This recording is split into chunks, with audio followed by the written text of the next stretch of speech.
মেহবিন আরহামের কাঁধে নিশ্চিন্তে ঘুমাচ্ছে। চাঁদের উজ্জ্বল আলো এসে মেহবিনের মায়াবী মুখশ্রীকে আরও উজ্জ্বল করে তুলছে।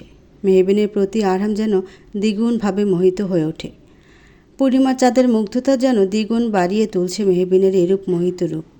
আরহাম হালকা ফু দিয়ে মেহবিনের কপাল লেপটে থাকা চুলগুলোকে উড়িয়ে দেয়। এতে মেহবিন খানিকটা নড়ে আরহামের শার্ট আলতো করে আঁকড়ে ধরে। আরহাম খানিকটা স্মিত হেসে যত্নের সাথে তার ঘুমন্ত প্রেয়সীর ছবি এঁকে ফেলল।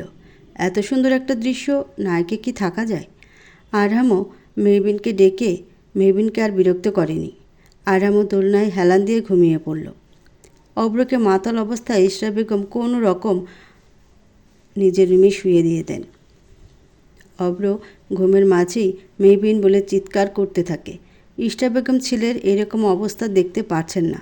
তিনি বেরিয়ে যান ঘর থেকে। অব্র তার পাশে থাকা মেহবিনের ছবির ফ্রেমটা কোনো রকম হাতড়ে নিয়ে নেয়। অতিরিক্ত মদ খাওয়ার ফলে অব্র তেমন কিছু দেখতে পারছে না। শুধু তার চোখে মেহবিনের ছবিটা ভাসছে।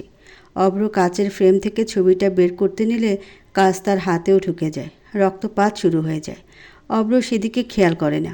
অব্র কাচের ফ্রেমটা ফেলে দিয়ে মেহবিনের ছবিখানা শক্ত করে নিজের বুকের সাথে চেপে ধরে খানিকটা ধীর গলায় বলে, মেহুরে, আমি কখনও তোর সাথে অন্যায় করতে চাইনি, বিশ্বাস কর। আমি চাইনি, সত্যি বলছি। যদি জানতাম তোকে এতটা ভালোবাসবো, তোর শূন্যতা আমাকে এতটা পোড়াবে, তাহলে কখনও তোর সাথে অন্যায় করতাম না। ভালোবাসার অনুভূতি যে বড্ড অদ্ভুত। যখন তখন হুটহাট যে কারো প্রতি চলে আসে। এই অনুভূতি যে আমাদের অতি কষ্টের দহনে পূরণের জন্য যথেষ্ট। যে দহনটা আমার মনের ভিতরে হচ্ছে। অব্রের চোখ থেকে নোনা জল গড়িয়ে পড়তে থাকে। অব্র রক্তমাখা হাত নিয়ে মেহবিনের ছবিখানা বুকের মাঝে আবদ্ধ করে রাখে। অব্রের রক্ত দিয়ে পরিপূর্ণ হয়ে যাচ্ছে মেহবিনের ছবিখানা। সকাল সকাল আরহাম মেহবিনের জন্য খাবার নিয়ে আসে। মেহবিন ওয়াশরুম থেকে বেরোতেই আরহাম মেহবিনকে উদ্দেশ্য করে বলে, এই যে সব খাওয়া যেন ফিনিশ হওয়া চাই। স্টুপিডের মতো যেন আবার ফেলে না দেওয়া হয়, না হলে আমার থেকে খারাপ কেউ হবে না, সব শেষ করে ফেলবে। মেহবিন দ্রুততার সাথে মাথা ঝাঁকায়, যার মানে না, সে কোনো স্টুপিডের মতো কাজ করবে না, লক্ষ্মী মেয়ের মতো নাস্তা সেরে ফেলবে। আরহাম মুচকি হেসে গুড বলে চলে যেতে নিলে কি ভেবে যেন থেমে যায়। পুনরায় মেহবিনকে উদ্দেশ্য করে বলে, রেডি হয়ে নিও, আজকে তোমার ভার্সিটি যাওয়ার পথে হসপিটালে নিয়ে গিয়ে আগে চেক আপ করিয়ে নেব। কিন্তু হঠাৎ হসপিটালে কেন? আরহাম মেহবিনের কাছে এসে মেহবিনের নাক টেনে বলল, স্টুপিডের মতো ভুলে যাও কেন সব? ডক্টর যে বলেছে প্রেগনেন্সির সময় 1 মাস পর পর চেক আপ করাতে হবে, ভুলে গেলে সব? মেহবিন জিভ কাটে। সত্যি আজ তার চেক আপের ডেট ছিল, অথচ সে স্টুপিডের মতো সব ভুলে গেল। মেহবিন কানে হাত রেখে আরহামকে সরি বলল, হয়েছে ম্যাম, আপনি তাড়াতাড়ি খেয়ে রেডি হয়ে নিচে চলে আসুন, আমি নিচে অপেক্ষা করছি। আরহাম কথাটি বলেই আলতো হেসে চলে যায়। মেহবিন আরহামের হাসি দেখে কি মনে করে যেন লজ্জায় মাথা নিচু করে ফেলে। লোকটা সত্যি তার কতটা খেয়াল করে, কতটা চিন্তা তার বেবির জন্যে। চেক আপের ডেট মেহবিন ভুলে গেলেও আরহাম ভুলে না। মেহবিন আয়নায় তোয়ালা দিয়ে নিজের চুল মুছতে মুছতে আনমনে বলে ওঠে, আরহাম সাহেবকে দেখলে আবারও ভালোবাসতে ইচ্ছে করে আবারও প্রেমে পড়তে, কিন্তু অব্রের দেওয়া সেই ক্ষতটা আমার মনে এমনভাবে ঝেঁকে বসেছে যে আমি পারছি না ভালোবাসতে। ভয়কে জয় করতে হবে রে মিহু, একটিবার ভালোবেসে দেখ, দেখবি ঠকবি না।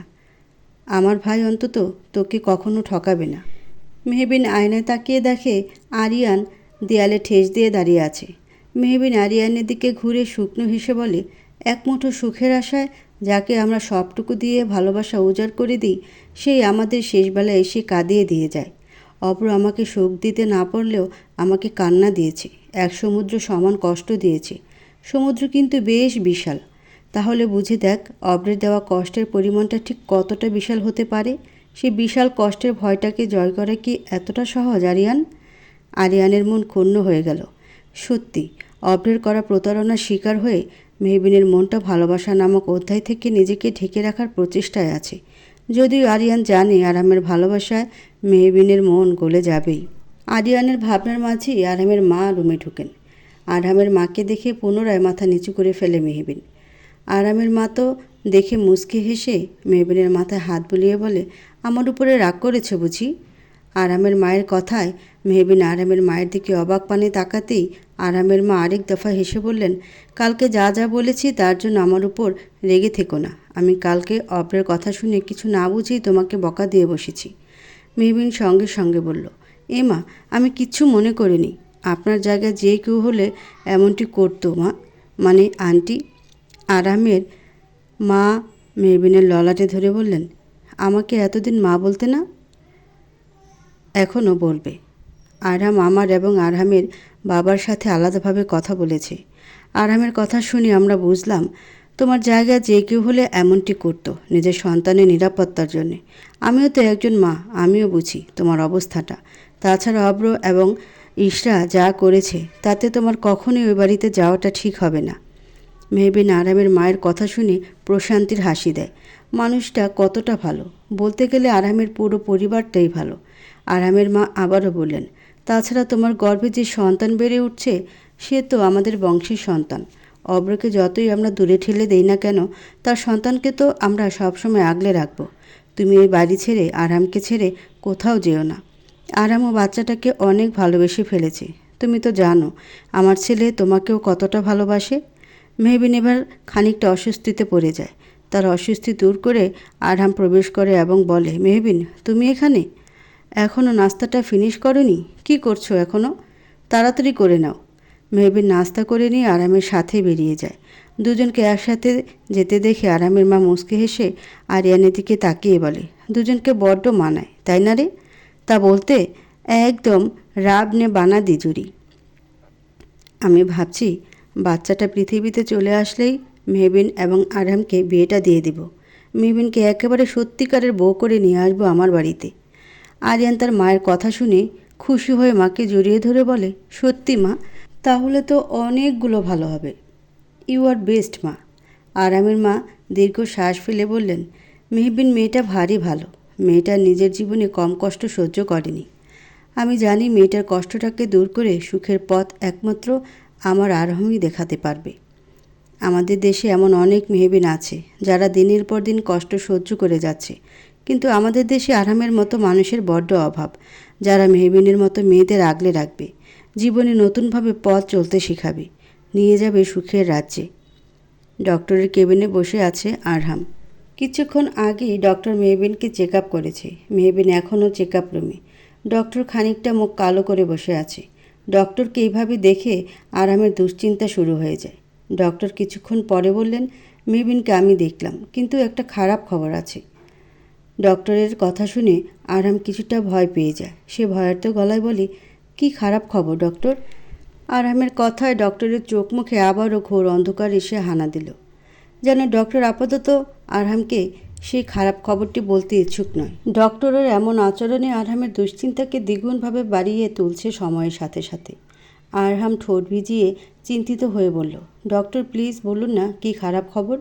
ডক্টর কিছুক্ষণ চুপ থেকে বলল, আমি মেহবিনের চেক আপ করে যা বুঝেছি তা হলো বেবি আপাতত মেহবিনের গর্ভে খুব একটা ভালো পজিশনে অবস্থান করছে না, যা ঝুঁকি বাড়িয়ে তুলেছে মা এবং মেয়ে দুজনেরই। আমার যতটুকু মনে হয় ডেলিভারির সময় মেহবিনের লাইফের অনেক রিস্ক থাকবে। বেবির পজিশনটা ভালো নয়। ডক্টরের কথা শুনে আরামের ভয়ে কপাল বেয়ে ঘাম ঝরতে থাকে। মেহবিন এবং বেবির দুজনেই অনিরাপত্তায় রয়েছে। দুজনেরই বেশ জীবনের ঝুঁকি রয়েছে। কথাটা ভাবলেই আরামের মনে খারাপ ভাবনা ঝেঁকে বসছে। বেবি কিংবা মেহবিনের কিছু হয়ে গেলে সে কি করবে তখন? আরামের ভাবনার মাঝেই ডক্টর আবারও বললেন, মিস্টার আরহাম, খুব দুঃখের সাথে আমাকে বলতে হচ্ছে যে এই অবস্থার জন্যে মেহবিনের মানসিক অবস্থা দায়ী। মেহবিন কোনো একটা বিষয় নিয়ে ভিতরে ভিতরে গুমড়ে মরত, যার এফেক্ট বাচ্চার উপরেও পড়েছে। আপনি বুঝতে পারছেন তো মিস্টার আরহাম? আরহাম মাথা নাড়ায়। প্রেগনেন্ট অবস্থায় মেহবিন যে খুবই মানসিক অবস্থার মধ্য দিয়ে গিয়েছে এবং এখনও যাচ্ছে, যা খুব ভালো করে বুঝতে পারছে আরহাম। আরহাম খবরটি শুনে এক প্রকার ছন্নছাড়া হয়ে যায়। বুক ফেটে কান্না আসে তার। বেবি এবং মেহবিন এখন তার জীবনে সবথেকে বড় অংশে পরিণত হয়ে গিয়েছে। তাদের কিছু হলে আরহাম কি করে থাকবে? ডক্টর আরহামের অবস্থা বুঝতে পেরে খানিকটা নরম সুরে বললেন, মিস্টার আরহাম, আপনি বেশি চিন্তিত হয়ে পড়বেন না। আপনি যদি এ সময় শক্ত না থাকেন তাহলে তো আরও সমস্যা হবে। আপনি যথাসম্ভব চেষ্টা করবেন যেন মেহবিন হাসি খুশি থাকার চেষ্টা করে। সব থেকে বড় কথা, এখন মেহবিন এমন রিস্কি জোনে আছে, তাই মেহবিনকে অনেকটা নিরাপদভাবে চলাফেরা করতে হবে। না হলে একটু 19-20 হলেই সব শেষ। আপনি শুনতে পারছেন তো মিস্টার হাসান তালুকদার? আরহাম মাথা নিচু করেছিল। ডক্টরের কথা শুনে সে সঙ্গে সঙ্গে মাথা উঁচু করে নিজেকে শক্ত করে বলল, জি আচ্ছা ডক্টর, আমি মেহবিনের আগের থেকেও বেশি খেয়াল রাখব। কোনো প্রকার দুঃখকে ছুতে দিব না আমার মেহবিনকে। ডক্টর মুচকি হেসে বলে, দ্যাটস গুড। আরহাম বেরিয়ে যায় ডক্টরের চেম্বার থেকে। মেহবিন বাইরে অপেক্ষা করছিল। আরামকে বেরোতে দেখে এসে উঠতে চাইলে তৎক্ষণাৎ মেহবিনকে বাধা দিয়ে আরাম মেহবিনের হাত ধরে আস্তে করে ওঠায়। মেহবিনও আস্তে করে উঠে যায়। আরাম মেহবিনের দিকে তাকিয়ে বলে, এখন থেকে সবার হেল্প নিয়ে উঠবে, একা একদম চলাফেরা করবে না। এই সময়টা একটু সাবধানে থাকতে হবে। আরামের মুখ শুকনো দেখে মেহবিন আরামকে প্রশ্ন ছুড়ে বলে, কিন্তু আপনি এভাবে শুকনো মুখে কথা বলছেন কেন? ডক্টর কি আপনাকে কিছু বলেছে? মেহবিনকে ডক্টরের বলা কথাগুলো কিছুতেই বলা যাবে না, না হলে মেহবিনের মনে ভয় জেঁকে বসবে, যা মেহবিনের শরীরের জন্য একদমই ঠিক হবে না। আরহাম কথা ঘুরিয়ে বলে, তেমন কিছু না, সব কিছুই ঠিক আছে। শুধুমাত্র এই কয়েকটা মাস তোমাকে শুধু সাবধানে থাকতে হবে, দ্যাটস ইট। মেহবিন নিশ্চিন্ত হয় আরামের কথায়। আরাম কিছু একটা ভেবে বলে, চলো আমরা বরং আজ শপিংয়ে যাই, কেমন? হঠাৎ শপিং কেন? বেবি তো আর মাত্র কয়েকটা মাস পরেই চলে আসবে। এখন থেকেই তো জামাকাপড় কিনতে হবে, তাই না? কিন্তু আপনি তো কিনেছেন। কিন্তু তুমি তো বেবির আম্মু। আজ বরং তুমি পছন্দ করে কিনে নাও, কেমন হবে? মেহবিন সায় দিয়ে বলে, ভালোই হবে, চলুন তাহলে। আরহাম মেহবিনের মনটাকে ভালো করার জন্যে মেহবিনকে শপিংয়ে নিয়ে যাবে। বেবির জামা কাপড় কিনতে কিনতে মেহবিনের মনটাও উৎফুল্ল ভরপুর হয়ে উঠবে। মেহবিন ভাবল তার ভার্সিটিতে ছোট্ট একটা টেস্ট এক্সাম আছে, তাও 12টার দিকে। এখন কেবল 10টা বাজে, এখন শপিংয়ে যাওয়াই যায়। আরাম এবং মেহবিন গাড়ি করে শপিং মলের দিকে গেল। অব্র মেহবিনের সাথে দেখা করবে আজ। মেহবিনকে সব সত্যি কথা বলে দেবে সে নিশ্চিত পুরো সত্যিটা জানার পরে তার মেহ নিশ্চয়ই তার সাথে রাগ করে থাকতে পারবে না। ঠিক তার মেহ তার কাছে ফিরে আসবে। কথাটি ভেবে অব্র মৃদু হেসে বেরিয়ে যায়। ছেলেকে এভাবে হাসি খুশিভাবে বেরিয়ে যেতে দেখে চিন্তায় পড়ে যায় ইশরা বেগম। তার ছেলের মাথায় নিশ্চয়ই কিছু চলছে। আরহাম মেহবিনকে নিয়ে শপিং মলে ঢুকে বিভিন্ন বাচ্চাদের স্টোরে নিয়ে গিয়ে অনেক শপিং করে। মেহবিনও খুব আনন্দের সাথে শপিং করতে থাকে। শপিং ব্যাগ নিয়ে আরহাম নিজের হাত ভরপুর করে ফেলেছে। আরহামকে দেখে মেহবিন মুচকি হাসে। লোকটা কতটা খুশি মনে শপিং করেছে, যেমনটা মানুষ নিজের সন্তানের জন্য করে। সত্যি, লোকটাকে দেখে মেহবিন শুধু প্রতিবার মুগ্ধ হয়। আরহাম শপিং ব্যাগ হাতে নিয়ে এগোতে এগোতে খেয়াল করে মেহবিন হাঁটছে না, বরং দাঁড়িয়ে দাঁড়িয়ে আনমনে মুচকি হাসছে। আরহাম মেহবিনের কানের কাছে গিয়ে ফিসফিস করে বলে, আমাকে নিয়ে ভাবার অনেক সময় পাবে, এখন আপাতত চলো। আরহামের কথা শুনে মেহবিনের ফর্সা গালগুলো টকটকে লাল হয়ে গেল লজ্জায়। লোকটা কি করে জানলো সে তার কথা ভাবছিল? আরহাম স্মিত হাসল। মেহবিনকে লজ্জা পেলে কতটা মোহনীয় সুন্দরী হয়ে ওঠে, যার মায়ায় আরহাম বারবার পড়ে যায়। মেহবিন দ্রুত গতিতে হাঁটা শুরু করে দেয়। আরহাম মেহবিনকে নিয়ে একটা রেস্টুরেন্টে যায়। রেস্টুরেন্টে নিয়ে আসায় মেহবিন অবাক হয়ে আরহামের দিকে তাকাতেই আরহাম মুচকে হেসে বলে, আজকে তোমার পছন্দের লাচ্ছি খেলে কেমন হয়? প্রতিদিন তো দুধ খেতে খেতে তুমি বোর হয়ে যাচ্ছ।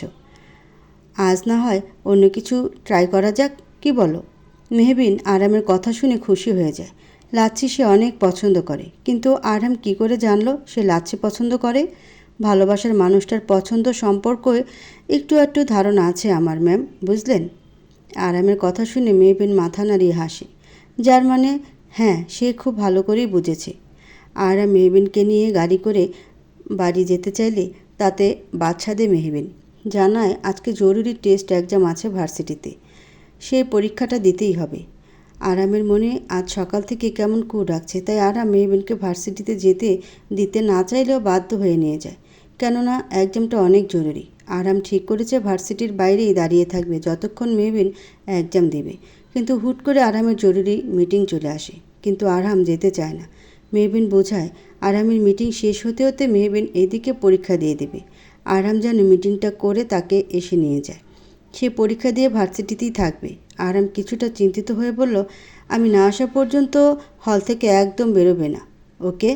মেহবিন মাথা নাড়িয়ে বলে, আপনি একদম নিশ্চিন্ত থাকুন আরহাম সাহেব, আমি বেরোচ্ছি না। আরহাম কথাটা শুনে কিছুটা ভরসা পেল। কেমন একটা অস্থিরতা কাজ করছে, না যেতে চাইলেও চলে যায়। এমনিতেই মনটা কেমন খসখস করছে মেহবিনকে এইভাবে একা রেখে যাওয়ার জন্যে। মেহবিন এক্সামের হলে ঢুকে দেখে অব্র দাঁড়িয়ে আছে। অব্রকে দেখে মেহবিন এক প্রকার পাশ কাটিয়ে চলে যেতে নিলে অব্র তাতে বাদ সাধে, বলে, তোর সাথে কিছু কথা আছে যা আজ তোকে শুনতেই হবে। আমার কোনো কথা নেই আপনার সাথে, আমার পরীক্ষা আছে। ও, তাহলে পরীক্ষার পরে বলবো, তুই নিশ্চিন্তে গিয়ে পরীক্ষা দে, আমি এখানে দাঁড়িয়ে আছি। মেহবিনের এবার রাগ হয়। সে ক্ষিপ্ত গলায় বলে, আপনি এত বেহায়া কেন মিস্টার অব্র আহমেদ? এতগুলো থাপ্পড় খেয়েও কি শিক্ষা হয়নি আপনার? ভালোবাসলে একটু বেহায়া হতে হয়, বুঝলি? চোখ টিপ দিয়ে অব্র কথাটি বলল। মেহবিনের ইচ্ছে হলো কিছু কড়া কথা শুনিয়ে দিতে অব্রকে, কিন্তু সে তা করল না। এক্সাম শুরু হয়ে যাবে একটু পরে। মেহবিন হলে ঢুকে যায়। মেহবিনের এক্সাম ভালো করেই শেষ হলো। সবাই নিজেদের মতো চলে গেল। মেহবিন হলে বসে আরামের জন্য অপেক্ষা করছে। তখনই কেউ তার মুখ চেপে ধরে। অব্র আহমেদ এখন নিজের প্রাক্তনের জন্য বাইরে দাঁড়িয়ে আছে, যাকে একসময় শুধুমাত্র ব্যবহারের বস্তু মনে করে শুধু ছুঁড়ে ফেলে দিয়েছিল। অব্র প্রায় 2 ঘন্টা যাবৎ বাইরে দাঁড়িয়েছিল। মায়রার তাচ্ছিল্যের সুরে কথাগুলো শুনে পিছনে তাকিয়ে দেখল মায়রা দাঁড়িয়ে আছে। আজ মায়রারও পরীক্ষা ছিল, তাই সে ভার্সিটিতে না চাইতেও আসে। এসেই দেখে মেহবিনের কেন্দ্রের বাইরে অব্র দাঁড়িয়ে আছে। অব্রকে দাঁড়িয়ে থাকতে দেখে মায়রার বুঝতে বাকি রইল না যে অব্র মেহবিনের জন্যই দাঁড়িয়ে আছে। অব্র মায়রাকে গুরুত্ব না দিয়ে দাঁড়িয়েই রইল। মায়রা আশাহত হলো। অব্রের সামনে দাঁড়িয়ে ভারাক্রান্ত হয়ে বলল, অব্র, তুমি এমন করছো? আমি তো তোমার স্ত্রী অব্র, আমাকে এইভাবে অ্যাভয়েড করছো কেন? তাও কিনা সে মেহবিনের জন্য, যাকে একসময় তুমি শুধু নিজের ব্যবহারের বস্তু মনে করতে। অব্র মায়রার বাহু শক্ত করে চেপে ধরে বলে, হ্যাঁ করতাম তো, আমিও মানুষ, আমার দ্বারাও ভুল হয়েছিল। ভুল বললে ভুল হবে। আমি বিরাট বড় অন্যায় করেছিলাম মেহবিনের সাথে। আমার চোখে তখন অন্যায় রঙিন চশমা ছিল, তাই দেখতে পাইনি আমি আমার মিহুর আর্তনাদ। কিন্তু আমি এখন আমার ভুল ঠিক করে নেব। আজও তুমি ভুল করছো অব্র। আমার আর্তনাদও আজ তুমি দেখতে পারছো না অব্র, যার ফলাফল ভবিষ্যতে অনেক খারাপ হবে। মায়রা কথাটি বলেই ছুটে ভার্সিটি থেকেই বেরিয়ে গেল। অব্র সেদিকে পাত্তা দিল না। অব্রের এখন ভাবনা শুধু মেহবিনকে ঘিরেই। অনেকক্ষণ হলো সবাই বেরিয়ে গেল, অথচ মেহবিন বেরোচ্ছে না কেন? হলে মেহবিনের মুখ কেউ পেছন থেকে চেপে ধরে। মেহবিন মুষ্টামুষ্টি শুরু করলো। পেছনে থাকা ব্যক্তিটি মেহবিনের নাকের কাছে কিছু একটা স্প্রে করে, যার ফলে মেহবিনের শরীর ধীরে ধীরে নিস্তেজ হয়ে যেতে থাকে। শরীরটা কেমন করে যেন দুর্বল হয়ে যেতে থাকে। মেহবিনের চোখ ধীরে ধীরে বন্ধ হয়ে যায়।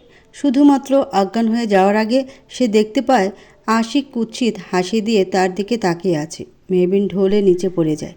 আশিক আরেক দফা হেসে তার লোকদের ইশারা করে মেহবিনকে পেছনের দিক দিয়ে গাড়িতে করে তুলে নিয়ে যায়। তাহসান ও রুষা মিটিংয়ের মাঝে বারবার খেয়াল করছে আরামের আজকে মিটিংয়ের মাঝে তেমন একটা খেয়াল নেই। সে শুধু বারবার ঘড়ির দিকে তাকাচ্ছে। আরামের কাণ্ডে তাহসান ও রুষা কিছুটা অবাক হয়ে বটে। আরামের মনটা সকাল থেকে খচখচ করছে, মনে হচ্ছে কিছু একটা হবে, যা হবে ভালো হবে না। আরামের ইচ্ছে করছে এক্ষুনি মেহবিনের কাছে ছুটে চলে যেতে। তাহসান আরামের কাছে গিয়ে বলে, আরহাম, তুই ঠিক আছিস তো? মানে তোকে অনেক অস্থির দেখাচ্ছে।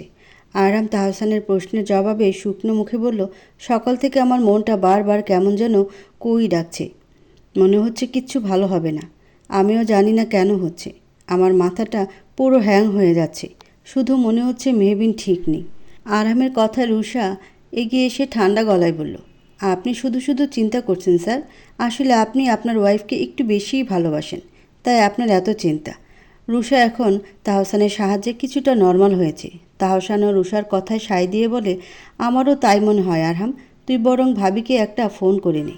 আরহাম ভাবল, মেহবিনের তো এখন পরীক্ষা শেষ হয়ে গিয়েছে, এখন তো ফোন করলে মেহবিন রিসিভ করতেই পারে। আরহাম মেহবিনের নাম্বারে ফোন দিল, কিন্তু মেহবিনের নাম্বার বন্ধ। আরহাম থমকালো। মেহবিন আর যাই হোক কখনো তো নিজের নাম্বার বন্ধ রাখে না। আরহামের মনে খারাপ চিন্তা এসে ভর করল। মেহবিনের কোনো বিপদ হলো না তো? কথাটি মাথায় আসতেই আরহাম দ্রুত মিটিং ছেড়ে বেরিয়ে গেল ভার্সিটির উদ্দেশ্যে। মায়রার বাবা ড্রয়িং রুমে বসে খবরের কাগজ পড়ছিলেন। তখনই মায়রা বাড়িতে প্রবেশ করে ছুটে নিজের রুমে চলে যায়। মেয়েকে এভাবে কাঁদতে কাঁদতে রুমে চলে যেতে দেখে মায়রার বাবা মেয়ের পিছন পিছন রুমে যায়। রুমে ঢুকেই সে দেখতে পায় তার আদরের মেয়ে মাটিতে হাঁটু গেড়ে বসে কাঁদছে।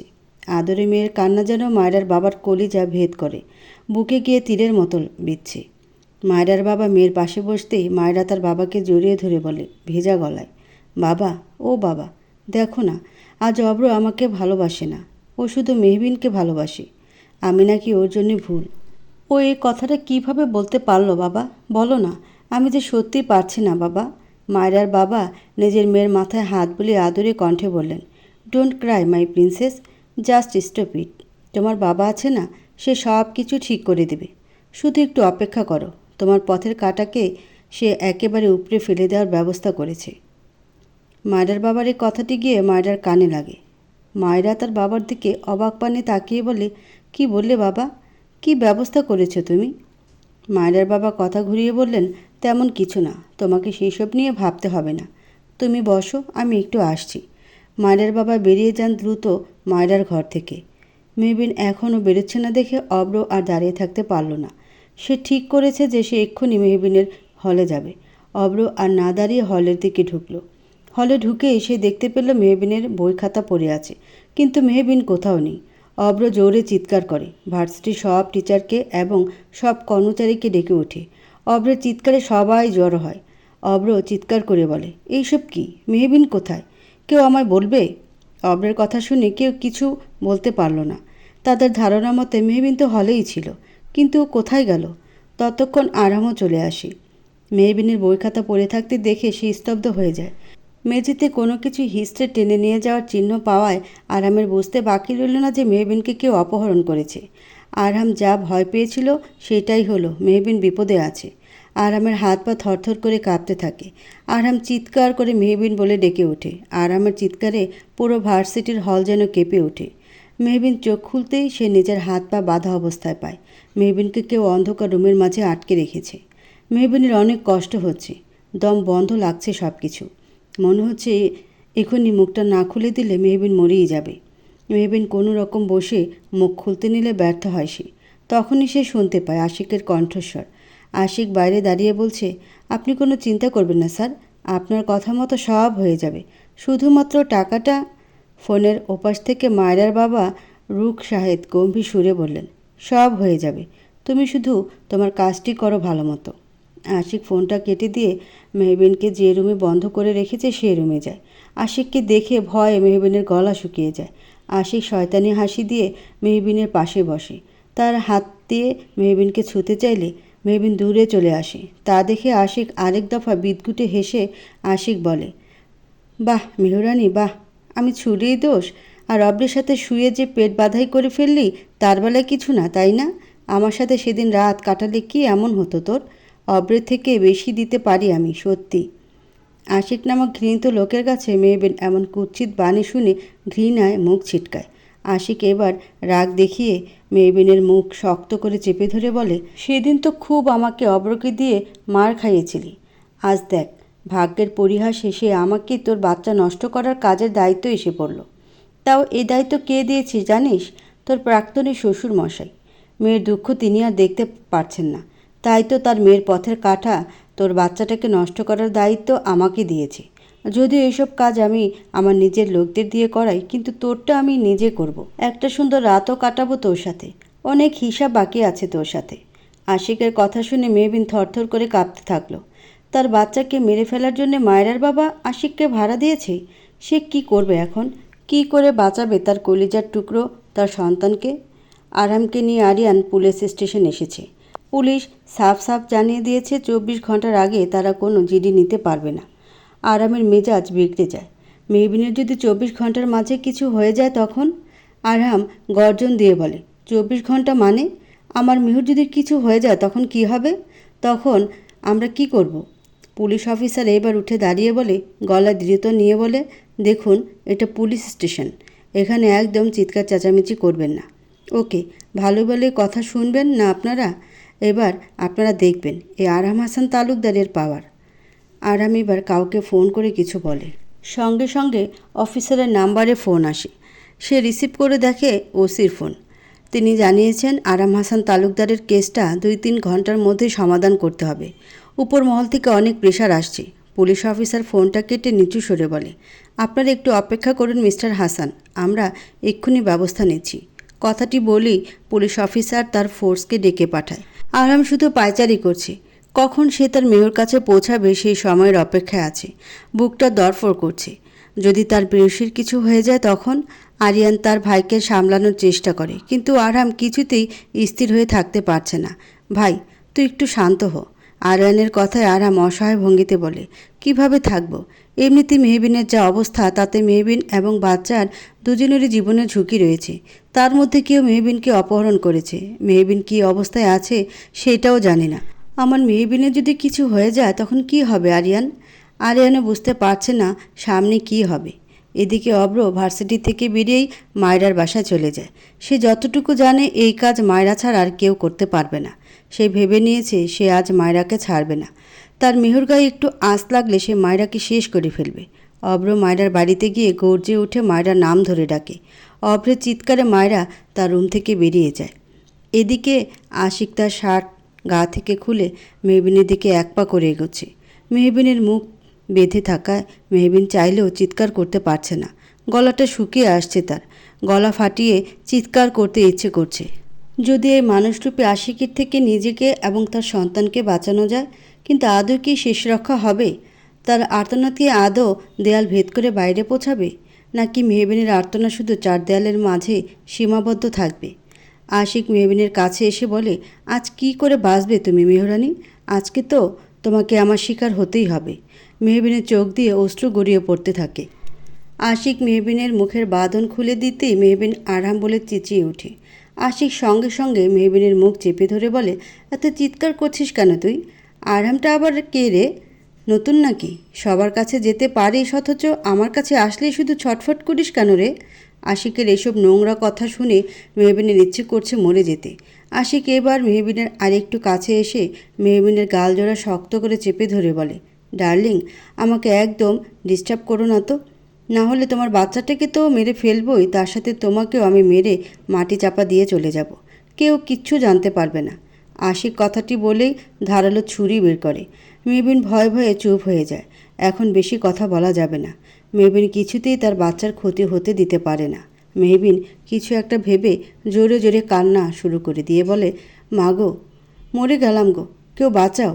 মেহবিনের এমন গলা ফাটানো কান্নায় আশিক ভড়কে গিয়ে বলে, কি হয়েছে তোমার? এমন করছো কেন? আশিক, আমার হাতটা প্লিজ খুলে দাও। দেখো, তুমি তো দরজা আটকে রেখেছো। আমি তো পালিয়ে যেতে পারবো না। আমার হাতটা অনেকক্ষণ বেঁধে থাকার কারণে প্রচণ্ড ব্যথা করছে, প্লিজ খুলে দাও। মেহবিন অনুনয়ের সুরে কথাটি বলল। আশিক ভাবল সত্যি তো, মেহবিন কী করে পালাবে? তার মতো সুঠম দেহী ছেলের সাথে হস্তাহস্তি করা শক্তিটুকু মেহবিনের আপাতত নেই। তাই হাতের বাঁধন খুললেও তেমন সমস্যা হবে না। আশিক মেহবিনের হাতজোড়া খুলে দিল। তারপর মেহবিনের দিকে ঝাঁপিয়ে পড়তে নিলে মেহবিন তার হিজাবে আটকে থাকা ছোট্ট সেফটি পিনটি হাতে নিয়ে আশিকের ডান চোখের মণির মাঝ বরাবর ঢুকিয়ে দেয়। আশিক ব্যথা চিৎকার করে। মেহবিন থেকে ছিটকে দূরে সরে আসে। মেহবিন কোনো রকম উঠে দাঁড়িয়ে দরজা খুলে ফেলে। আশিকের চোখ থেকে অনবরত রক্ত ঝরছে। তবুও আশিক ঘোলা ঘোলা দেখছে। আশিক হাতড়ে হাতড়ে কাছে চাকুটা মেহবিনের পায়ের দিকে ছুঁড়ে ফেলতে নিলে মেহবিন দ্রুত দরজা খুলে বেরিয়ে আসে। আশিক চোখে দেখতে না পেলেও চিৎকার করে তার লোকদের আদেশ করে যেন মেহবিনকে আটকায়। মেহবিন এক কোণে গিয়ে লুকিয়ে পড়ে। আশিকের লোকগুলো চারদিকে মেহবিনকে খুঁজতে শুরু করে দেয়। মেহবিন ভয়ে ভয়ে কর্নারে লুকিয়ে আছে।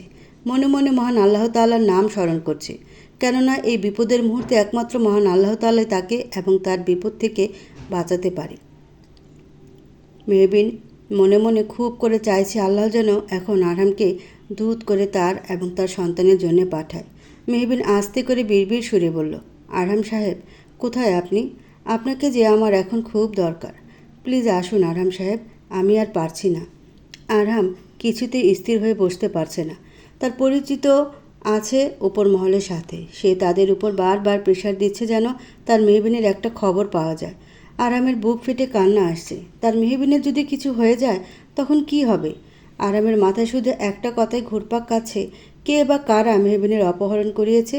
তাদের পেলে সে কিছুতেই তাদের ছাড়বে না। আরাম নিস্তেজ হয়ে যাচ্ছে এক প্রকার। ধরা গলায় বলল, প্রেয়সী, তোমাকে দেখতে না পাওয়ার দহন যে আমার কলিজাটাকে পুড়িয়ে দিচ্ছে। তুমি কি শুনতে পারছো? তুমি কি আদৌ বুঝতে পারছো তোমার আরহাম সাহেব যে বড্ড ভালোবাসে তোমাকে? কোথায় তুমি? আমি কোথায় খুঁজবো তোমায়? আরিয়ানেরও কষ্ট হচ্ছে। ভাইয়ের এই অবস্থা, তার মধ্যে মেহবিনকে পাওয়া যাচ্ছে না। তার ভিতরটাও জ্বলে যাচ্ছে। কিছুক্ষণের মাঝেই পুলিশ অফিসার হাতে একটা ফাইল নিয়ে এসে আরামের উদ্দেশ্যে বললেন, মিস্টার আরাম হাসান তালুকদার, আমরা মিস মেহবিনের ফোন ট্র্যাক করে তিনি বর্তমানে যেখানে আছেন সেই জায়গাটি জানতে পেরেছি। এমনকি মিস মেহবিনকে যে গাড়িতে করে নিয়ে যাওয়া হয়েছে সেই গাড়ির নাম্বারটাও সিসিটিভি ক্যামেরা দিয়ে আমরা দেখতে পেরেছি। যদিও যারা মিস মেহবিনকে নিয়ে গিয়েছেন তাদের চেহারা দেখা যায়নি, কেননা তারা মাস্ক পরেছিল। সব থেকে বড় কথা হচ্ছে তারা কাজটি অনেক তাড়াহুড়োর মধ্য দিয়ে করেছেন, যার ফলে আমাদের ক্লু পেতে কিছুটা সহজেই হয়েছে। পুলিশ অফিসারের কথা শুনে আরাম এবং আরিয়ান কিছুটা শান্তি পায়। মেহবিনকে এবার তারা খুঁজে পাবে। আরাম উত্তেজিত হয়ে বলে, তাহলে আমরা এখনও দাঁড়িয়ে আছি কেন অফিসার? চলুন, আমাদের এক্ষুনি যেতে হবে। জি চলুন। অব্রের চিৎকারে মায়রা ড্রয়িং রুমে চলে আসে। মায়রা বর্তমানে বাসায় একা রয়েছে। তার বাবা অফিসের উদ্দেশ্যে বেরিয়ে গেছে। মাও এখন দেশের বাইরে আছে। বাড়িতে এখন শুধু কাজের লোকেরাই আছে। অব্রকে দেখেই মনে হচ্ছে সে এখন যথেষ্ট পরিমাণে রেগে আছে। রাগান্বিত হওয়ার ফলে অব্রের আখিজোড়া লালে টকবক করছে। অব্র এগিয়ে এসে মায়রার দিকে তাকিয়ে দাঁতে দাঁত চেপে বলে, আমার মিহুর অপহরণ হয়েছে জানো নিশ্চয়ই? এই অপহরণটা তুমি করেছো তাই না? আমি একদম 100% শিওর এই কাজ তুমি ছাড়া আর কেউ করতে পারবে না। অব্রের কথা শুনে মায়রা বেশ অবাক হয়ে বলে, আমি মেহবিনের অপহরণ করিয়েছি? মানেটা কি অব্র? আমি এসব কিচ্ছু করিনি। তাছাড়া মেহবিন এখন প্রেগনেন্ট। এই অবস্থায় আমি কেন মেহবিনের ক্ষতি করতে যাব? আমিও তো প্রেগনেন্ট অব্র। আমি এতটা অমানুষ না যে প্রেগনেন্ট অবস্থায় একজনকে অপহরণ করব। অব্র মায়রাকে থামিয়ে দিয়ে দম ছেড়ে বলল, হয়েছে, যথেষ্ট নাটক করেছো তুমি মায়রা।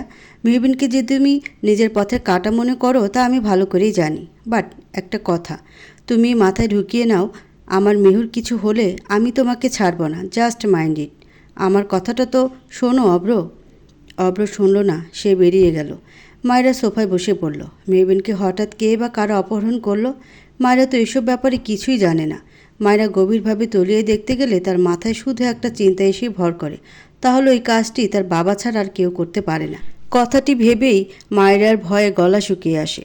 মায়রার বাবা রুখ সাহেদের সময়ের অস্থিরতা শুরু হয়ে গেছে। সে কিছুতেই শান্তিমতো কাজে মন দিতে পারছেন না। আশিক তার ফোন ধরছে না। কি হলোটা কি আশিকের? মায়রার বাবা আশিকের নাম্বারে আবারও ফোন করে, কিন্তু নাম্বারটা বরাবরের মতো বন্ধ। আশিক কাজটা ঠিকমতো করতে পেরেছে তো, নাকি কোনো গণ্ডগোল করে ফেলেছে? রুখ সাহেদের মাথায় কাজ করছে না। মেহবিন কোনায় লুকিয়ে আছে। আশিকের লোকগুলো মেহবিনকে দেখতে না পেয়ে ভাবল মেহবিন হয়তো বাইরে পালিয়ে গিয়েছে, তাই তারা বাইরের দিকে চলে গেল। এদিকে আরহাম পুলিশ ফোর্স নিয়ে মেহবিনের ফোনের লোকেশন ট্রেস করে মেহবিন বর্তমানে যে জায়গাটায় আছে সেই জায়গাটিতে চলে আসলো। জায়গাটি শহরের থেকে দূরে নদীর পাশে পুরনো একটা বাড়ি। আরহাম, আরিয়ান এবং পুলিশ অফিসার তাদের ফোর্স নিয়ে বাড়ির ভিতরে ঢুকে। আরহাম বাড়ির ভিতরে ঢুকে মেহবিন বলে চিৎকার করতে থাকে। আরহামের অস্থিরতা সময়ের সাথে বেড়েই চলেছে। সে এবং বাকিরা উপরের দিকে চলে যায়। উপরে চলে যেতেই তারা দেখে আশিক তার চোখে হাত দিয়ে ব্যথায় কাতরাচ্ছে এবং তার পাশে রশি পড়ে আছে। আরহাম গিয়ে আশিককে টেনে ধরে মারতে মারতে বলল, তুই আমার মেহবিনকে নিয়ে এসেছিস তাই না? তাহলে বল আমার মেহবিন কোথায়? হে, স্পিক আউট ব্লাডি বিচ। আরহাম এতটাই রেগে আছে যে এক প্রকার হুঁশ হারিয়ে আশিককে ধরে মারছে। পুলিশরা এসে আরহামকে আটকিয়ে আশিককে গ্রেফতার করে। আশিক মাথা নিচু করে ভয়ে ভয়ে বলে, আমি জানি না। মেহবিন আমাকে এক প্রকার ধোঁকা দিয়ে ঘর থেকে বেরিয়ে গিয়েছে। আরহাম আশিককে টেনে আরেকটি সজোরে থাপ্পড় বসিয়ে হিংস্র সুরে বলে, তুই জানিস আমার মেহবিন কোথায়? না হলে তোর এমন অবস্থা করব যে বেঁচে থাকার ইচ্ছেটাও মরে যাবে। আশিকের লোকগুলো চলে যেতেই মেহবিন কর্নার থেকে বেরিয়ে আসে। সে একদম বাড়িটার শেষের দিকে অবস্থান করছে। মেহবিন ঠিক করেছে পেছন দিয়ে সে পালিয়ে যাবে। যে ভাবা সেই কাজ। মেহবিন এক প্রকার দৌড়ে সদর দরজার কাছে যেতে থাকে। মেহবিন তার ভারী পেটটা নিয়ে দৌড়াতে দৌড়াতে বেশ কষ্ট হচ্ছে, তবুও সে হাল ছাড়ে না। তার সন্তানের জন্যে তাকে এখান থেকে বেরোতে হবে, না হলে আশিক নামক পশুটা তার সন্তানকে মেরে ফেলবে। মেহবিন দৌড়াতে গিয়ে অসাবধানতায় পা পিছলে মেঝেতে পড়ে যায়। মেঝেতে কাচের টুকরো ছড়িয়ে ছিটিয়ে ছিল, যা মেহবিনের পেটে ঢুকে গেছে। মেহবিন ব্যথায় শব্দটুকু করার শক্তিও পায় না। মেহবিন তার পেটে হাত রাখতে সে দেখতে পায় রক্ত। সে কিছু একটা আশঙ্কা করে সর্বশক্তি দিয়ে চিৎকার করে বলে, আমার বাচ্চা। মেহবিন কথাটি বলেই ডুকরে কেঁদে ওঠে। মেহবিনের শব্দ আরহামের কানে আসতেই আরহাম আশিককে ছেড়ে দিয়ে নিচের দিকে ছুটে যেতে থাকে। মেহবিনের কান্নার আওয়াজটা নিচ থেকে আসছে। আরহাম নিচে সদর দরজার কাছে আসতেই বাকরুদ্ধ হয়ে গেল। মেহবিন পেটে হাত দিয়ে ব্যথায় কাতরাচ্ছে। তার পেট দিয়ে রক্তক্ষরণ হচ্ছে অনবরত। আরহামের পা যেন চলছে না মেহবিনকে এই অবস্থায় দেখে। আরিয়ানের চিৎকারে আরহামের হুঁশ আসে। আরিয়ান মেহবিনের দিকে ছুটে এগিয়ে যায়। মেহবিন কাঁপা কাঁপা হাতে আরামের দিকে হাত নাড়িয়ে কম্পিত গলায় বলে, আরাম সাহেব, আমার বাচ্চা। আরাম এক মুহূর্তেও দেরি না করে মেহবিনের কাছে গিয়ে মেহবিনকে কোলে তুলে নিয়ে বলে, কিছু হবে না বাচ্চার, আমি আছি তো মেহবিন। মেহবিন ঠোঁট কামড়ে ব্যথা সহ্য করছে। আরিয়ান চিন্তিত সুরে বলে, ভাই, মেহকে নিয়ে আমাদের এক্ষুনি হসপিটালে যেতে হবে।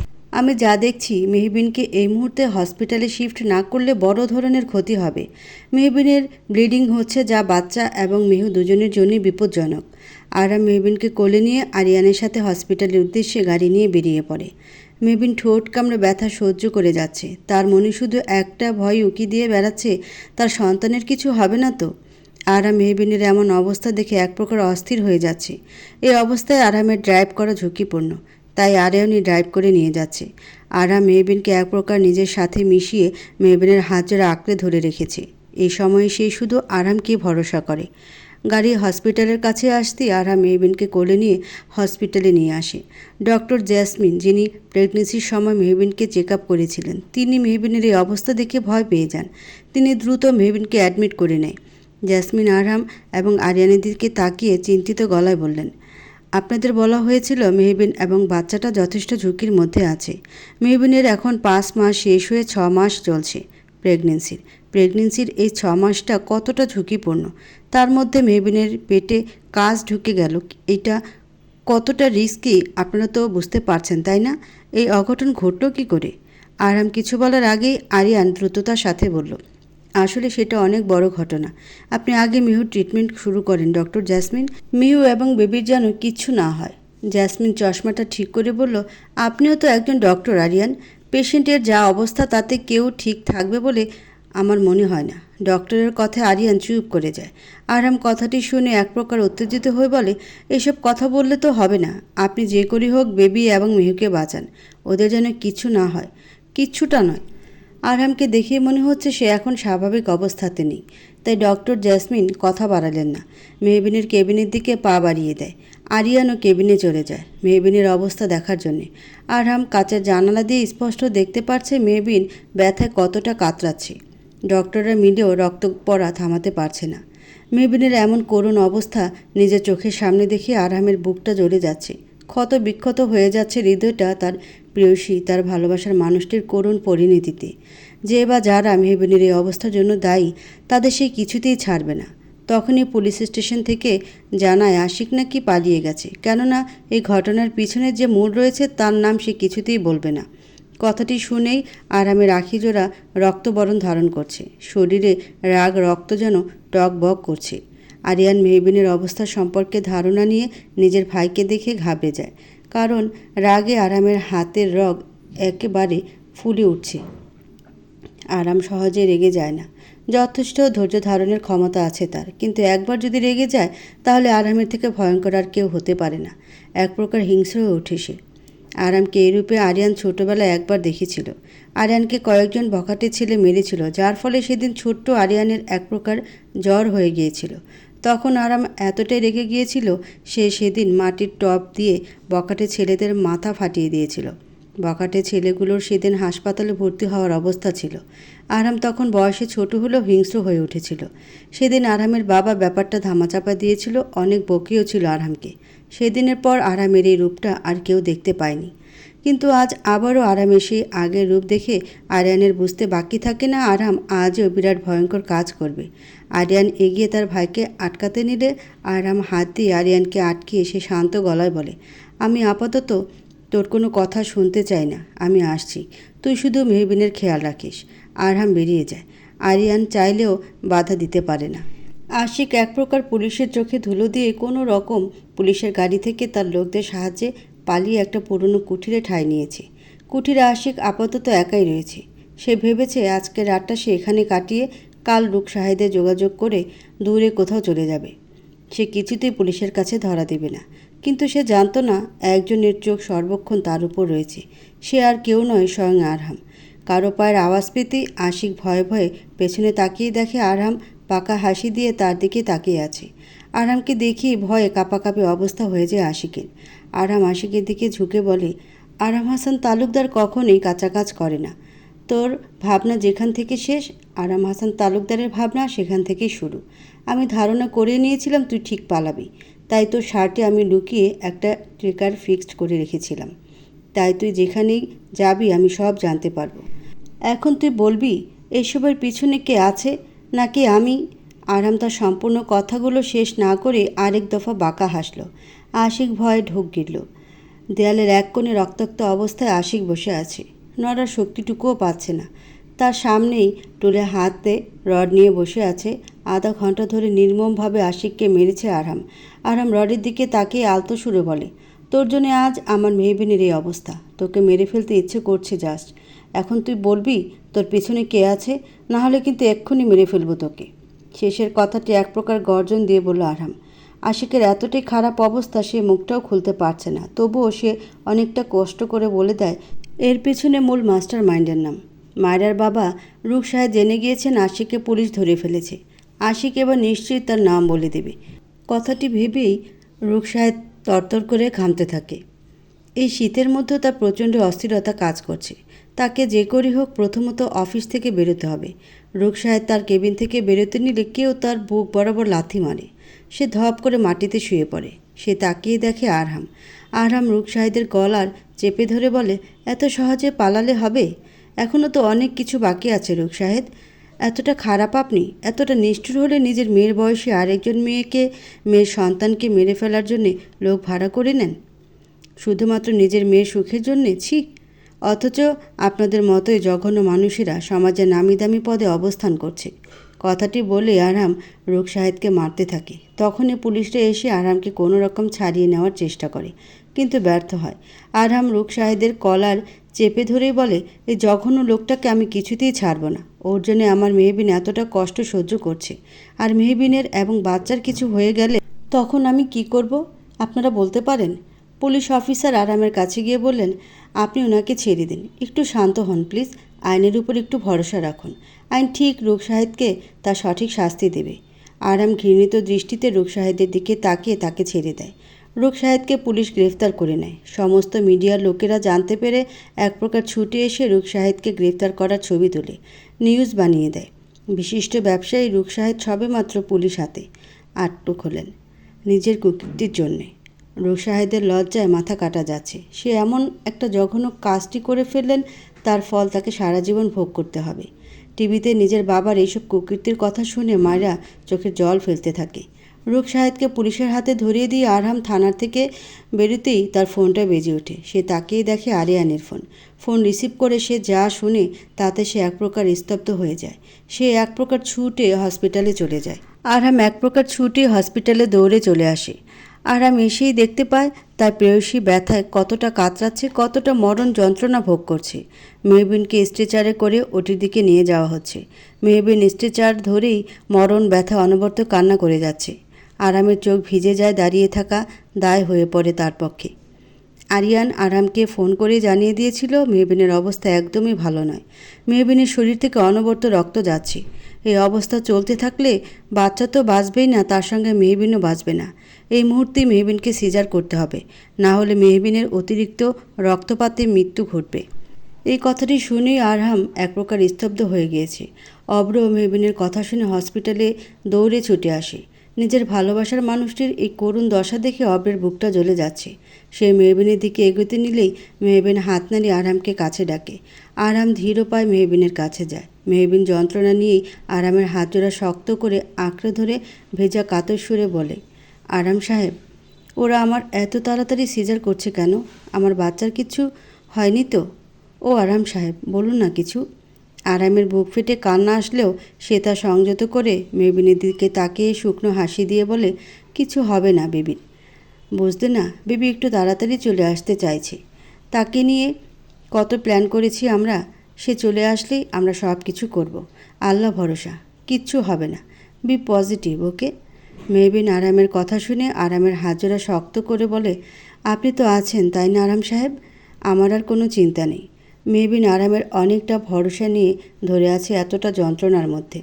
অব্র মেহবিনের দিকে এগোয় না, সে থেমে যায় তার স্থানে। সে খুব ভালো করে বুঝতে পারছে মেহবিনের এই মুহূর্তে তার সঙ্গের প্রয়োজন নেই। মেহবিন সব থেকে ভরসা আরামকেই করে, তাই তো এতটা যন্ত্রণার মধ্যেও সে ঠিক আরামের হাতজোড়া আঁকড়ে ধরে রেখেছে। আরিয়ান আরাম এবং মেহবিনের কাছে এসে বলে, ভাই, দেরি হয়ে যাচ্ছে, মেহুকে এক্ষুনি ওটিতে নিয়ে যেতে হবে। আরহাম আরিয়ানের কথা শুনে মেহবিনের হাত আলতো করে ছেড়ে দেয় এবং চোখ দিয়ে মেহবিনকে ভরসা দেয়। মেহবিন আরামের ভরসা পেয়ে নিজের আখি জোড়া বন্ধ করে ফেলে। মেহবিনকে ওটিতে নিয়ে যাওয়া হয়। ডক্টর জেসমিন মেহবিনের প্রসব বেদনা ওঠানোর জন্য মেহবিনকে ইঞ্জেকশন দিয়ে দেয়। মেহবিনের ব্যথা দ্বিগুণভাবে বৃদ্ধি পেতে থাকে। ওটির বাইরে আরহাম পায়চারি করে যাচ্ছে, তর করে ঘামতে থাকে। আরহাম শুধুমাত্র এখন আল্লাহর কাছেই দোয়া করছে বাচ্চাটা এবং মেহবিন যেন ঠিক থাকে। অব্র এক কোণে দাঁড়িয়ে আছে। আরহাম আরিয়ানের কাছে এসে বলে, আচ্ছা ভাই, একটা কথা বলতো, বাচ্চা এবং মেহবিন দুজনেই ঠিক থাকবে তাই না? এই ভাই বল না। আরিয়ান কোনোরূপ জবাব দেয় না। তার চোখের কোণে জল এসে জমাট বাঁধে। তার ভাই যে সত্যিটা শুনে সহ্য করতে পারবে না তা সে খুব ভালো করেই জানে। একজন ডাক্তার হয়ে এটুকু আরিয়ান খুব ভালো করেই জানে 6 মাসের মাথায় কোনো বাচ্চার ডেলিভারি হলে তার বেঁচে থাকার তেমন একটা চান্স নেই। তার মধ্যে মেহবিনের শরীর থেকে অঝরে রক্তপাত হয়েছে, তাতে তো বাচ্চার যথেষ্ট ক্ষতি হয়েছে। এত কিছুর মধ্যে বাচ্চাটা বাঁচার আদৌ কোনো সম্ভাবনা রয়েছে? আরিয়ানকে চুপ থাকতে দেখে আরামের অস্থিরতা দ্বিগুণভাবে বেড়েই চলেছে। ভিতর থেকে মেহবিনের আর্তনাদ কানে আসতেই স্থির হয়ে দাঁড়িয়ে থাকতে পারে না। আরহাম বেরিয়ে যায়। অব্রের চোখও ভিজে ওঠে। ভালোবাসার মানুষটির কষ্টটা অনুভব করাটা কতটা যে বেদনার তা আজ অব্র হাড়ে হাড়ে টের পাচ্ছে। যে মেয়েকে কষ্ট দিয়ে একসময় সে পৈশাচিক আনন্দ পেত, আজ তারই কষ্টে অব্রের বুকটা ছাড়খাড় হয়ে যাচ্ছে। কি অদ্ভুত নিয়তির খেলা!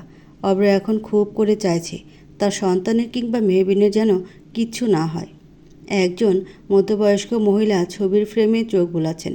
ছবিতে স্পষ্ট দেখা যাচ্ছে একজন যুবতী তার ছোট্ট মেয়েকে কোলে নিয়ে বসে আছে। ছবিটা দেখে মহিলাটির চোখ থেকে নোনা জল গড়িয়ে পড়ে, কেননা ছবিটাতে রয়েছে তিনি এবং তার মেয়ে। আজ তারই কোনো এক পাপের ফলে তার মেয়ে তার থেকে আজ অনেকটাই দূরে। এমনকি তারই পাপের ফলটা আজ তার মেয়েকে সহ্য করতে হচ্ছে। মহিলাটা ছবিটাকে বুকের মাঝে সীমাবদ্ধ করে বলে, মেহুমারে, তোর মা এবার আর নিজেকে লুকিয়ে রাখবে না। এবার তোর মা তোর কাছে ধরা দেবে। আরিয়ান চারপাশে চোখ বুলিয়ে দেখতে পায় আরাম নেই। এইরকম সময় আরাম আবার কোথায় গেল? আরিয়ান আরামকে খোঁজার উদ্দেশ্যে হসপিটালের চারপাশে যেতে লাগলো। হাঁটতে হাঁটতে আরিয়ানের চোখ আটকে যায় হসপিটালের মসজিদের দিকে। মসজিদে বসে আরাম নামাজ পড়ছে, মোনাজাত তুলেছে তার রবের কাছে। কেননা আরাম জানে এই মুহূর্তে মহান আল্লাহ তাআলাই পারে তার প্রেয়সী এবং বাচ্চাটাকে বাঁচাতে। আরিয়ান স্পষ্ট দেখতে পারছে আরাম মোনাজাতে কী যেন বিড়বিড় করছে। বিড়বিড় করতে করতে তার চোখ দিয়ে অঝোর ধারায় অশ্রুপাত হচ্ছে। আরহাম নামাজটা পড়ে উঠে দাঁড়িয়ে দেখে আরিয়ান দাঁড়িয়ে আছে, মুখটা কেমন থমথমে। আরিয়ান ধরে আশায় গলায় বলে, ভাই, অপারেশন হয়ে গিয়েছে, ওটি সামনে চল। আরহাম খুশি হয়ে বলে, তার মানে ডেলিভারি হয়ে গিয়েছে? আলহামদুলিল্লাহ, বেবি চলে এসেছে আরিয়ান, তাই না? তাহলে তুই এখানে দাঁড়িয়ে দাঁড়িয়ে কী করছিস? চল, সবার আগে বেবিকে কিন্তু আমিই দেখব। আরিয়ান আরহামকে কিছু বলতে চাইলেও সে শোনে না, বরং ছুটে যায় ওটির সামনে। ওটির সামনে আসতে সে দেখতে পায় অব্র চেয়ারে বসে কাঁদছে। অব্রকে এভাবে কাঁদতে দেখে আরহাম কিছুটা অবাক হয়। আরিয়ানও চলে আসে। আরিয়ানেরও চোখে পানি। ডক্টর জেসমিনও কালো মুখে বেরিয়ে আসে ওটি থেকে। আরহাম ডক্টর জেসমিনের কাছে এসে বললেন, ডক্টর জেসমিন, বেবি কোথায়? আই অ্যাম সরি মিস্টার আরহাম হাসান তালুকদার। জেসমিনের কথা শুনে এবার আরহামের সত্যি ভয় হচ্ছে প্রচণ্ড। আরহাম ঘাবড়ে গিয়ে বলে, সরি মানে কিসের সরি? জেসমিন এবার স্পষ্ট গলায় বলল, দেখুন মিস্টার আরহাম, এমনিতেই ডেলিভারি 6 মাসের মাথায় হয়েছে। 6 মাসে কোনো বাচ্চার স্বাভাবিক গঠন কোনোভাবেই হয় না। 6 মাসে ডেলিভারি মানে বাচ্চাটা নিশ্চিত মৃত্যু। তার মধ্যে মেহবিনের যথেষ্ট রক্তক্ষরণ হয়েছে। মেহবিনকে বাঁচাতেই আমাদের 6 মাসে সিজার করতে হয়েছে।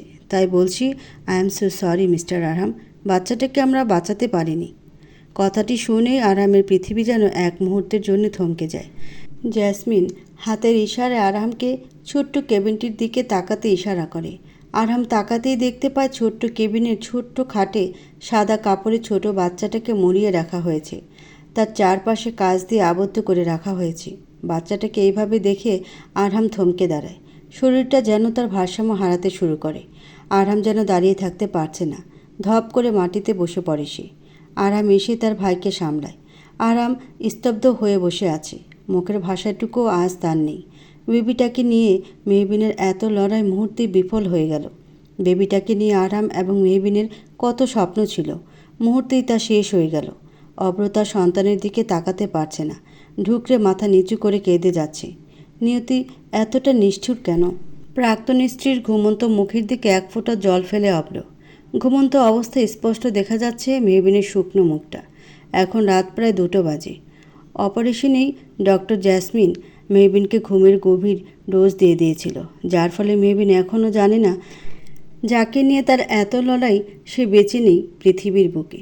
ছোট্ট নবজাতক শিশুটিকে আরিয়ান, আরহাম, অব্র ও আরহামের বাবাসহ অনেকে মিলে দাফন করতে নিয়ে গিয়েছিল। দাফন শেষে আরহাম কিংবা আরিয়ানকে অব্র আর দেখেনি। তাই সে দাফন শেষে সোজা মেহবিনকে চোখের দেখাটুকু দেখতে চলে এসেছে। অব্রের গলা ধরে আসছে। ভাবতেই কষ্ট হচ্ছে তার সন্তান পৃথিবীর বুকে আর বেঁচে নেই। ছোট্ট প্রাণটার পৃথিবীতে আগমনের আগেই সে পৃথিবী ছেড়ে চলে গেল। মেয়ের সন্তান হয়েছিল তার। অব্রকে এখন নিজেকে সব থেকে বেশি বড় দুর্ভাগা মনে হচ্ছে। তার একটা ভুলের জন্যে আজ সে তার সন্তানকে হারিয়ে ফেলল। প্রথমত সে জানতই না মেহবিনের গর্ভে তার সন্তান বেড়ে উঠছে। তখনই তার সন্তান তাকে ছেড়ে পৃথিবীর মায়া ত্যাগ করে ফেলল। অব্র তার সদ্য মৃত সন্তানকে স্পর্শ করার সাহসটুকুও পায়নি। নিজেকে কেমন একটা অপরাধী মনে হচ্ছিল তার। আরহাম নিজের হাতেই কাঁদতে কাঁদতে বুকে পাথর দিয়ে সেই ছোট্ট শিশুটিকে নিজ হাতে মাটিতে শুইয়ে দেয়। অব্র আরেক দফা কেঁদে ওঠে। তখনই তার চোখ যায় সামনে থাকা রমণীর দিকে। মায়েরা ছলছল চোখে তার দিকেই তাকিয়ে আছে। মায়েরাকে দেখেই পুনরায় মাথা রক্ত চড়ে বসে তার। হসপিটালের করিডোরে মাথা নিচু করে বসে আছে আরহাম। আরিয়ানও তার ভাইয়ের দিকে অশ্রুসিক্ত দৃষ্টিতে তাকিয়ে আছে। আরিয়ান জানে তার ভাইয়ের মনের উপর দিয়ে কতটা ঝড় বয়ে যাচ্ছে। এক প্রকার পাথর হয়ে বসে আছে আরহাম। আরিয়ান আরহামকে ঝাঁকাতে ঝাঁকাতে বলল, ভাই তুমি একটু মাথা তুলে বসো। আমি জানি ভাই তুমি কতটা কষ্ট পাচ্ছ, তাই বলে এইভাবে পাথর হয়ে বসে থেকো না। কাঁদো ভাই, একটু কাঁদো, তুমি হালকা করো নিজেকে। আরহাম আরিয়ানের দিকে মাথা তুলে তাকাতেই আরিয়ানের বুকটা ধক করে উঠল। আরহামের সমস্ত কষ্ট যেন তার চোখে হেসে ধরা দিচ্ছে। এখন শুধু অঝরে অশ্রুপাত করলেই সে কষ্টগুলো একটু হলেও বুকটাকে হালকা করবে। কিন্তু আরহাম কাঁদল না, বরং তার হাতের দিকে তাকিয়ে শান্ত কণ্ঠে বলল, যেই হাতে বেবিকে বড় করব ভেবেছিলাম, আজ সেই হাতেই তাকে দাফন করে দিয়ে আসলাম। ভাবতে পারছিস আরিয়ান কতটা বেদনাদায়ক অনুভূতি? আমার এবং মেহবিনের কত স্বপ্ন তা নিমিষেই শেষ হয়ে গেল। জানিস আমি ওকে আমার নিজের মেয়ের মতো মানুষ করতাম। ওকে সব কিছু কিনে দিতাম। আমার কাছে যা যা চাইতো সব দিতাম। তাহলে কেন চলে গেল রে, বলতে পারিস আমাকে? আরিয়ান, নিয়তি এতটা নিষ্ঠুর কেন হলো? আরহাম কথাটি শান্ত সুরে বললেও সে কথাতে ছিল বেদনাদায়ক তার আর্তনাদ। তার ভেতরের কষ্টগুলো যে জমাট বেঁধে রয়েছে সেটাই বহিঃপ্রকাশ ঘটতে শুরু হয়েছে। আরিয়ান তা ভালো করেই বুঝতে পারছে। আরিয়ান কিছু বলতে নিলে তখনই সে শুনতে পায় অভ্রের চিৎকার চেঁচামেচি। আরহামকে রেখে আরিয়ান উঠে দাঁড়িয়ে দেখতে পায় অভ্র মায়েরার সাথে চেঁচিয়ে কথা বলছে। এখানে কেন এসেছো তুমি? এইটাই দেখতে এসেছো তাই না যে তুমি আজ জিতে গিয়েছো? এতটাই প্রতিহিংসার আগুন তোমার মধ্যে যে আমার এবং মেহবিনের বাচ্চাটাকেই তুমি মেরে ফেললে। অব্রের কথার প্রেক্ষিতে মায়েরা নিচু গলায় বলল, তুমি আমাকে ভুল ভাবছো অব্র। দেখো আমি যতই মেহবিনকে সহ্য না করতে পারি, কিন্তু বাচ্চাটাকে আমি মারিনি। দেখো বাচ্চাটার তো কোনো দোষ নেই, সে তো নিষ্পাপ, তাকে আমি কেন মারতে যাব? সঙ্গে সঙ্গে অব্র দ্বিগুণ চিৎকার করে বলে, তোমার নাটক বন্ধ করো মায়েরা। তুমি যে কতটা খারাপ হতে পারো তা আমি ভালো করেই জেনে গিয়েছি। তোমার বাবাকে তো তুমি এই কাজটা করতে বলেছিলে তাই না? ছি মায়েরা। মায়েরা কাঁদতে কাঁদতে বলল, দেখো অব্র, আমি জানি আমার বাবা যা করেছে তা কতটা ভুল, কতটা ঘৃণিত কাজ। বিশ্বাস করো আমি এসব কিচ্ছু জানতাম না। জানলে আমি কখনই বাবাকে এমন কাজ করতে দিতাম না। আমিও তো মা হতে চলেছি, আমি বুঝি একটা মায়ের কতটা কষ্ট। আমি নিজের বাবার কাজের জন্যও অনেকটা অনুতপ্ত, তাই আমি ছুটে চলে এসেছি যখন খবরটা শুনলাম যে মেহবিনের বাচ্চাটা মারা গিয়েছে। মেহবিনের চিৎকার চেঁচামেচিতে ঘুমটা হালকা হয়ে গিয়েছিল। মায়ের কথা কানে আসতে সে ধরফরিয়ে উঠে বসে। সে এক প্রকার স্থির হয়ে বসে থাকে কিছুক্ষণ। বুকে ব্যথা করছে। মেহবিন কিছুক্ষণের জন্য ভাবল সে ভুল শুনেছে। এসব কিছুতেই সত্যি হতে পারে না। তার সন্তান তার কাছেই আছে। মেহবিনের পুরো কেবিন জুড়ে চোখ বুলিয়ে নিল। তার সন্তানের তো তার পাশেই থাকার কথা। সাধারণত সন্তান জন্মগ্রহণ করলে তার মায়ের পাশেই তাকে শুয়ে রাখা হয়। তার কলিজার টুকরো কোথায়? সে তো পৃথিবীতে চলে এসেছে, তাহলে সে মেহবিনের পাশে নেই কেন? মেহবিন পেটের ব্যথা নিয়েই কেবিন থেকে বেরিয়ে গেল। মেহবিনকে এই অবস্থায় বেরিয়ে আসতে দেখে সবাই চমকালো বটে। অব্র বলল, মেহু, তুই এই অবস্থায় বেরিয়েছিস কেন? অব্রের কথায় পাত্তা না দিয়ে মেহবিন আরিয়ানের দিকে এগিয়ে গিয়ে বলল, আচ্ছা আরিয়ান, আমার বেবি কোথায় বলতো? নিশ্চয়ই আরহাম সাহেব তাকে নিজের কাছে এখনও রেখে দিয়েছে। কোথায়? তাকে নিয়ে আসতে বল। আমার বেবিকে সবার আগে ভেবেছিলাম আমি কোলে নেব। দূর, কিছুই হলো না। আরহাম সাহেব ঠিক আমার বেবিকে আগে কোলে নিয়ে নিয়েছেন। মেহবিনের কথায় আরিয়ান ঠোঁট কামড়ে কেঁদে ওঠে। আরিয়ানকে কাঁদতে দেখে মেহবিন অবাক হয়ে বলে, কী রে, এভাবে কাঁদছিস কেন তুই? আমার বেবি কোথায়? আরে বল না। আরিয়ান বলতে পারল না, তার আগেই অভ্র কান্না মিশ্রিত গলায় বলল, আমার সন্তান বেঁচে নেই রে মেহু। সে আমাদের ছেড়ে অনেক দূরে চলে গিয়েছে। সঙ্গে সঙ্গে মেহবিন অব্রের মুখ চেপে ধরে বলে ক্ষিপ্ত গলায়, কি বলছো অব্র? তুমি এতটা নিকৃষ্ট যে আমার সন্তানকে মৃত বলছো? একদম মিথ্যে বলবে না তুমি। আমার কলিজার টুকটোর কিচ্ছু হয়নি। মেহবিন এবার ডক্টরদের কাছেও জানতে চাইল তার সন্তানের কথা, কিন্তু বরাবরের মতো তারাও নীরবতা পালন করলেন। মেহবিন এবার আরামের নাম ধরে ডাকতে ডাকতে বলে, কেউ আমার বেবির কথা বলছো না কেন? তার মানে সবাই ওই প্রতারক অব্রের মিথ্যে কথার সাথে সায় দিচ্ছ, তাই না? কিন্তু আরহাম সাহেব ঠিক সত্যি কথা বলবে। আরহাম সাহেব, কোথায় আপনি? আরহাম মাথা নিচু করে বসেছিল। মেহবিনের ডাকে সে মাথা তুলে তাকিয়ে বুঝতে পেরে যায় মেহবিন জেগে গিয়েছে এবং এইটাও জানতে পেরে গিয়েছে তার সন্তান আর বেঁচে নেই। আরাম উঠে দাঁড়িয়ে মেহবিনের কাছে গিয়ে দাঁড়ায়। আরামের চোখ মুখ ফোলা দেখে মেহবিন বুঝতে পারছে আরহাম কেঁদেছে। মেহবিন আরহামের কাছে অনেকটা আশা নিয়ে জিজ্ঞাসা করে, আমার বেবি কোথায় আরহাম সাহেব? দেখুন না, ওরা কী বলছে, আমার বেবি নাকি পৃথিবীতে বেঁচে নেই। এটা কি করে হতে পারে বলুন? আমার বেবিকে নিয়ে আমার এত লড়াই, এত ফাইট, সব কিছু কি নিমিষেই শেষ হয়ে যেতে পারে বলুন? আচ্ছা, আমরা না কত স্বপ্ন দেখেছিলাম বেবিকে নিয়ে, সেগুলো পূরণ করব না? ও আরহাম সাহেব, বলুন না আমার বেবি কোথায়? আরহাম অপর দিকে ঘুরে দাঁড়ায়। মেহবিনের কথার জবাব দেওয়ার সাধ্যই তার নেই। সে পারবে না তা করতে। কথাটি বলতে বলতে মেহবিন মাটিতে ধপ করে চিৎকার করে কেঁদে দিয়ে বলে, আমার বাচ্চা, আমার কলিজা, মাকে ছেড়ে কোথায় গেলি তুই? মেহবিনের কান্নার আর্তনাদ পুরো হসপিটালের দেয়াল জুড়ে বিরাজমান হয়ে রয়েছে। মেহবিনের কান্নাতে আরামের বুকটাও ফেটে আসছে। মেহবিনের এই করুণ আর্তনাদ দেখে ডক্টরদের চোখেও জল চলে আসে। অভ্র মেহবিনকে সান্ত্বনা দিতে এগিয়ে আসতে নিলে মেহবিন দ্রুত পায়ে অভ্রের কাছে এসে অভ্রের কলার চেপে চিৎকার করে বলে, কেন করেছিলে প্রতারণা তুমি? কেন করেছিলে? তোমার টাইম পাসের মূল্য শুধুমাত্র আমি নই, আমার সন্তানকে দিতে হলো। আর যদি তুমি আমার সাথে প্রতারণা না করতে, তাহলে এরকম পরিণতি কখনোই হতো না। আমার বাচ্চা, আমার কলিজা আজকে আমার সাথে থাকতো অব্র। তুমি আমার বাচ্চার খুনি, তুমি আমার বাচ্চার খুনি। মেহবিন কথাটি বিড়বিড় করে বলতে লাগলো। মেহবিনের কথা শুনে স্তব্ধ হয়ে গেল অব্র। চোখ দিয়ে অজান্তেই তার নোনা জল গড়িয়ে পড়ল। সে তার সন্তানের খুনি। তার জন্যে আজ তার সন্তান তাদের সকলকে ছেড়ে চলে গেল। মেহবিন অব্রকে ছেড়ে কিছু একটা ভেবে দৌড় দিয়ে বেরিয়ে গেল। মেহবিনকে এইভাবে দৌড়ে বেরিয়ে যেতে দেখে সবাই হতবাক। মেহবিন যেন এখন নিজের মধ্যে নেই। ডক্টর বললেন, ওনাকে আটকান আপনারা, সবেমাত্র ওনার সিজারই হয়েছে। এই অবস্থায় দৌড়াদৌড়ি করা ওনার জন্য বিপজ্জনক। আরহামও অপেক্ষা না করে মেহবিনের পিছনে দৌড়াচ্ছে। মেহবিন কাঁদতে কাঁদতে হাসপাতাল থেকে বেরিয়ে যায়। আরহাম মেহবিনের দিকে দৌড়াতে নিলে মেহবিন থেমে যায়। মেহবিনকে থেমে যেতে দেখে আরহামও থেমে যায়। মেহবিন হঠাৎ জ্ঞান হারিয়ে পড়ে যেতে নিলে আরহাম এসে মেহবিনকে আঁকড়ে ধরে। আরহাম মেহবিনের দিকে তাকাতেই দেখতে পায় মেহবিনের সিজার করা জায়গা থেকে রক্ত বের হচ্ছে। আরহাম ঘাবড়ে গিয়ে মেহবিনকে পাজো কোলে তুলে দ্রুত হাসপাতালের দিকে নিয়ে যায়। ডক্টর জেসমিন মেহবিনের সিজার করা জায়গাটাকে পুনরায় ব্যান্ডেজ লাগিয়ে দিয়ে বাইরে বেরিয়ে আসে। ডক্টরকে দেখে আরহাম বলে ওঠে, মেহবিন ঠিক আছে তো ডক্টর? জি, আপাতত ঠিক আছে। আর একটু হলেই শিলিটা ছিঁড়ে যেত। যেভাবে এই অবস্থায় মেহবিন দৌড়াচ্ছিল, আমি বেশ ভয় পেয়ে গিয়েছিলাম। মেহবিন এখন নিজের মধ্যে নেই। মেহবিন প্রচণ্ড রকমের শোকের মধ্যে আছে। তাই তো সবেমাত্র সিজার করা অবস্থায় যেখানে অন্য মেয়েরা নড়তে পারে না, সেখানে মেহবিন দৌড় দিয়ে ফেলেছিল। আসলে আমিও বুঝতে পারি, একজন মা যখন শুনে তার সন্তান বেঁচে নেই, তখন সেই মা কি আর ঠিক থাকে? তখন সে নিজের মধ্যে একেবারেই থাকে না। ডক্টর জেসমিনের কথায় সায় দিয়ে আরিয়ানও বলল, তা ঠিক। প্রচণ্ড রকমের শোকের মধ্যে থাকলে মানুষ তখন নিজের ব্যথা যন্ত্রণা সব ভুলে গিয়ে অন্য একটা জগতে চলে যায়, যেমনটা মেহবিনও করেছিল। আরহাম নিজের চোখের কোণে থাকা জলটুকু মুছে থমথমে গলায় বলে, মেহবিনকে আমরা কবে বাড়ি নিয়ে যেতে পারবো? তা ঠিক বলতে পারবো না। মেহবিনের মানসিক অবস্থার উপর দিয়ে যা যাচ্ছে, তাতে কখন মেহবিন সুস্থ হয়ে উঠবে তা বলা যাচ্ছে না। অভ্র এক পলক কাঁচা জানালা দিয়ে তার মেহুকে দেখে নেয়। আজ তারই করা এক ভুলের জন্য মেয়েটাকে এতটা শাস্তি পেতে হচ্ছে। নিজেকে নিজের সন্তানের খুনি মনে হচ্ছে। মেহবিন তখন নিজের মধ্যে না থাকলেও সে ঠিকই বলেছে। আজ অভ্রের জন্যই তাদের সন্তান তাদের ছেড়ে চলে গেল। তার ভুলের মাসুল গুনতে হলো ছোট্ট শিশুটাকে।